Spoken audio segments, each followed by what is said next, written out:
ایک ایسا وقت جب ہمیں دشمن کا جو ہے وہ سامنا ہے اور دشمن کبھی بھی کہیں سے بھی حملہ آور ہو سکتا ہے اور ہم مسلسل کوششیں کر رہے ہیں۔ شامی صاحب، ایسے میں اس طرح کی ظاہر فیک نیوز جو ہیں پھیلانے کی کوشش یا پروپیگنڈا کرنے کی کوشش، آج جو بڑی اہم کور کمانڈرز کانفرنس ہوئی اس میں بھی اس بات کا جو ہے وہ اعادہ کیا گیا کہ جی جو ہمارے عوام کا تحفظ ہے اور سلامتی مسلح افواج کی اولین ترجیح ہے اور ہمارے شہداء کا خون رائے گا نہیں جائے گا۔ جو اہم بات اس میں ہوئی وہ یہ کہ بھارتی سپانسرڈ پروکسیز کے خلاف ہر سطح پر فیصلہ کن اور جامع کارروائیاں جاری رکھنا ناگزیر جو ہے وہ قرار دیا گیا ہے۔ خدشات جو ہیں وہ جنگ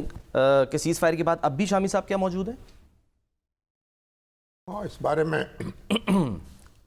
مختلف آراء ہیں مبصرین کی۔ ایک تو یہ ہے کہ بھارت کو جس طرح منہ کی کھانی پڑی ہے اس کے بعد فوری طور پر تو وہ اس طرح کی حماقت نہیں کر سکتا، اس کے لیے تو پھر ایک تیاری کرنی پڑے گی اور دوبارہ پھر حملہ کر سکتا ہے۔ ایک اگر بلا سوچے سمجھے وہ حملہ آور ہوگا یا کوئی شرارت کرے گا تو پھر اس کا نقصان اس کو اٹھانا پڑے گا۔ لیکن اندرون ملک دہشت گردی جو ہے اس کی وارداتیں زیادہ ہو سکتی ہیں اور پاکستانی معاشرہ جو ہے اس میں ابتری اور کنفیوژن اور ابہام اور انتشار پھیلانے کی کوششیں جو ہیں وہ تیز ہو سکتی ہیں۔ یہ بھی تو اس کا پورا حصہ ہے نا۔ اب دیکھیے جو یہاں اس ایران میں جو کچھ ہوا ہے اس نے تو آنکھیں کھول دی ہیں سب کی کہ ایران میں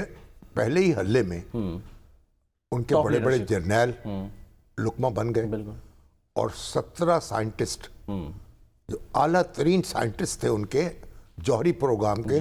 جو سب سے بڑا نقصان ہوا ہے ایران کا، ٹھیک ہے، اور وہ چن چن کے مار ڈالے گئے۔ پھر معلوم ہو کہ اسرائیل کا جو نیٹ ورک ہے جاسوسی کا وہ کس قدر منظم تھا، اور ہر روز ایک خبر آتی ہے۔ کبھی تو خبر آتی ہے کہ ایک وہ فرانس سے ایک دوشیزہ آئی اور پھر اس نے کیتھرین پریز شکتم، اور یہاں اس نے وہ ایک یہودی تھی اور یہاں اس نے اسلام قبول کیا اور وہ بھی شیعہ اسلام قبول کیا، پہلے سنی اسلام پھر شیعہ اسلام، اور پھر اس کے بعد وہ پوری اسٹیبلشمنٹ ہے اس میں اس نے اپنا ایک مقام بنایا اور مضامین لکھے اور ایک دانشور کے طور پر پہچانی گئی۔ خامنائی صاحب سے ملاقات کر لی اور خامنائی سے ملاقات کا بھی شرف حاصل ہو گیا۔ اب یہ ساری تفصیل کتنی مصدقہ ہے یا نہیں ہے، لیکن بہرحال گردش تو کر رہی ہیں ساری باتیں۔ اس کے بعد پھر وہ بھاگ گئی جب اس کو خوف پیدا ہوا کہ میں کہیں بے نقاب نہ ہو جاؤں، تو پھر وہ واپس چلی گئی۔ تو اس نے خود تفصیل بیان کر دی کہ میں نے کس طریقے سے ایران جو ہے اس میں یعنی جو حساس مقامات ہیں ان کی نشاندہی کی ہے، افراد جو ہے ان کا پیچھا کیا ہے، اور اسرائیل جو ہے ان کو ٹارگٹ بنانے میں میری جو یعنی سرگرمیاں ہیں اس کی وجہ سے اس کو موقع ملا ہے، اور خوشی کا اظہار بھی کیا سر اس نے پھر بعد میں۔ اور ابھی آپ یہ دیکھیے کہ خبر اور آئی ہے کہ ایک شیخ امامی الہادی، جی، یہ وہاں 15 سال سے ایران میں اپنے مذہبی فرائض ادا کر رہے تھے اور بڑی ان کی دھوم تھی، اور یہ جو قم میں جو دارالفتاح ہے اس کا بھی حصہ تھے۔ تہران میں قم میں لوگ ان کے پیچھے نمازیں پڑھ رہے تھے، ان کے خطبے سن رہے تھے، اور ایک ان کی بڑی دھوم تھی، بڑی شخصیت ان کی جو، اور معلوم ہوا کہ وہ دراصل وہ تو یہودی تھے اور یہاں نقاب پہن کے وہ بیٹھے ہوئے تھے،